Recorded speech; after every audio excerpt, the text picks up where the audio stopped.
Ah, fine. You want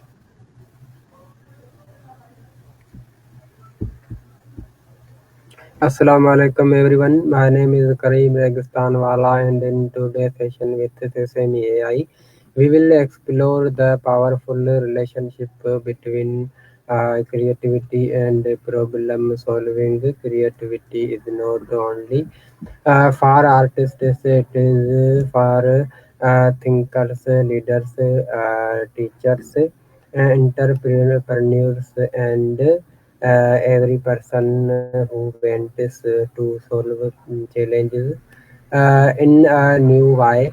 When we combine logic with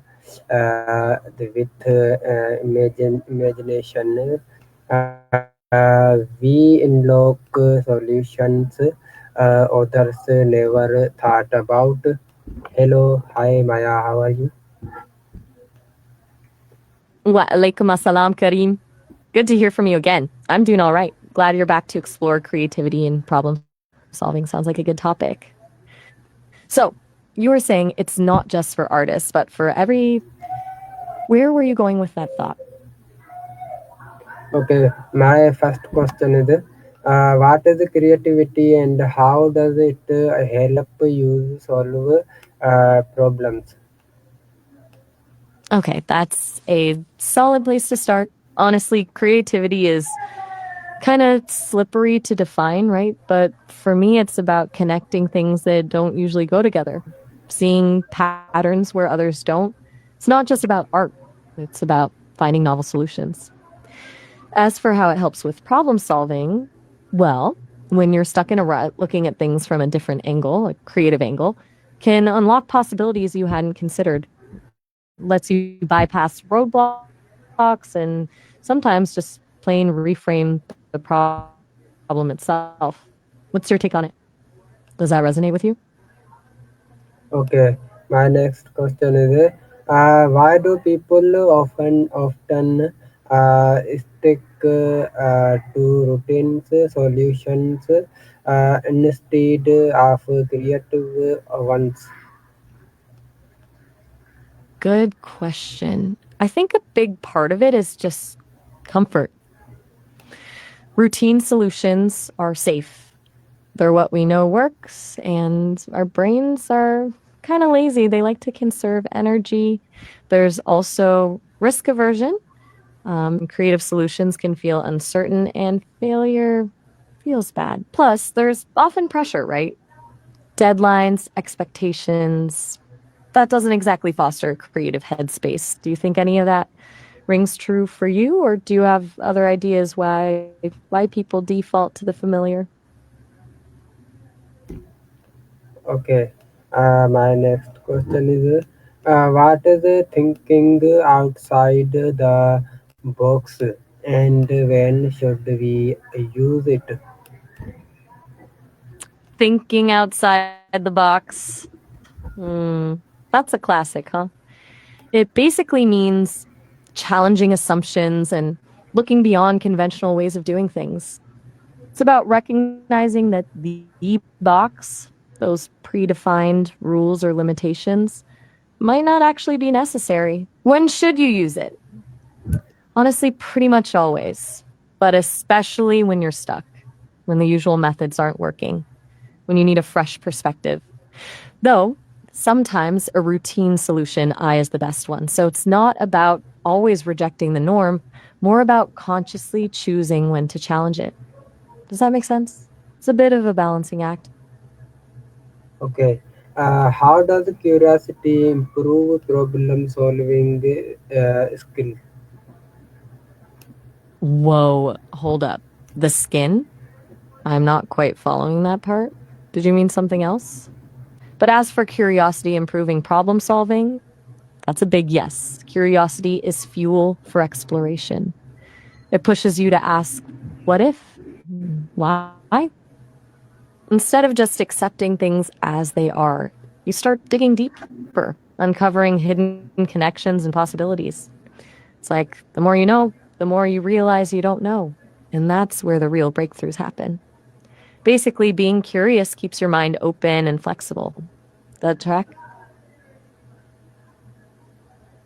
Okay. Why do mistakes and experimentation matter in creativity? Ooh, good one. Okay. So mistakes aren't failures, they're data. Seriously. When you try something new and it doesn't work, you learn something valuable about what doesn't work, which gets you closer to what does. Experimentation is the process of making those mistakes intentionally to explore possibilities. It's about being comfortable with uncertainty and viewing setbacks as opportunities to learn and iterate. Think about scientists, they don't just stumble on discoveries, they test, fail, and test again. Creativity thrives on that kind of playful exploration. It's less about being right and more about discovering what's possible. You feel me? Okay. How can collaboration boost creative solutions? Collaboration is huge. Seriously. When you get different perspectives in the room, you're basically multiplying your creative potential. Different backgrounds, experiences, ways of thinking, they all contribute to a richer pool of ideas. Plus, bouncing ideas off others can help you identify flaws in your own thinking and spark new connections you wouldn't have made on your own. It's like brainstorming. One idea builds on another, and you end up somewhere totally unexpected. It's also a good way to stay motivated and avoid getting stuck in your own head.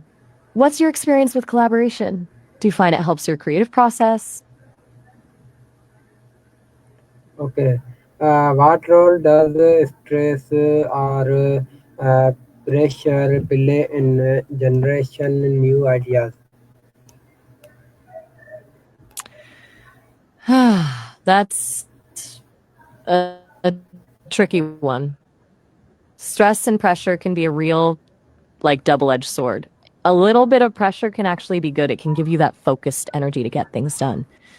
But too much, that can shut down creativity completely. When you're stressed, your brain goes into survival mode. It's less likely to take risks or explore new ideas. Tends to stick with what's familiar and safe. So, a healthy level of challenge is good, but chronic stress is a creativity killer, honestly. Do you ever find your creative flow gets blocked when you're feeling overwhelmed? Okay. How can we train the brain to be more creative?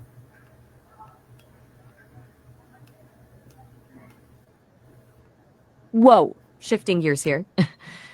Run the brand to be more creative. Okay, I'm interpreting that as how can an organization foster a more creative environment? All right, a few thoughts. You need to create a safe space where people feel comfortable taking risks and sharing ideas, even if they seem a little out there. Encourage experimentation and don't punish failure. Frame it as a learning opportunity. Also, diversity of thought is key. Get people from different backgrounds and disciplines involved. And don't underestimate the power of play and downtime. Seriously, sometimes the best ideas come when you're not actively trying to come up with them. What kind of brand are you thinking about here, if you don't mind me asking? Maybe that'll help me give you more targeted advice. Okay. What environments or habits support creative thinking? Okay, environments and habits. Yeah, that's key. Physically, you want a space that's stimulating but not distracting. Some people thrive in chaos, but generally, a clean, well lit space with access to nature can work wonders. As for habits, regularly exposing yourself to new experiences, reading, traveling, talking to people outside your usual circle is huge. Also, things like journaling, mindfulness, and even doodling can help unlock your creativity. And deliberately setting aside time for creative play, even if it's just for 15 minutes a day, can make a big difference. Basically, anything that gets you out of your routine and challenges your assumptions. What about you? Do you have any routines or spaces that feel particularly conducive to creative thinking. Okay.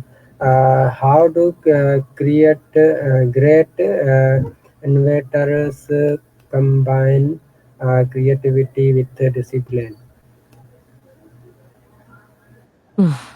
It's a really insightful question.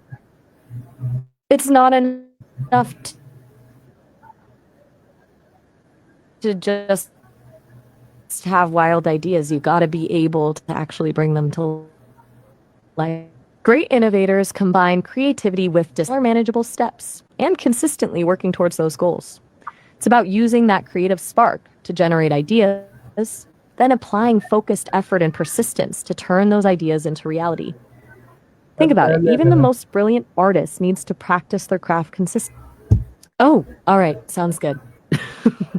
Well, whenever you're ready to pick this back up, I'll be here. Have a good one.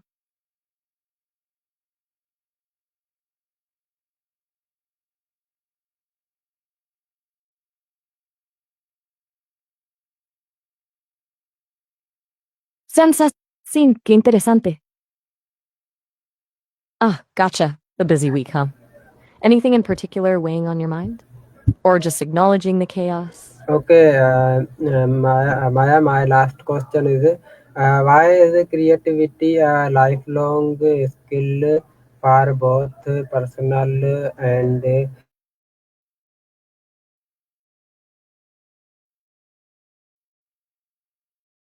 professional growth?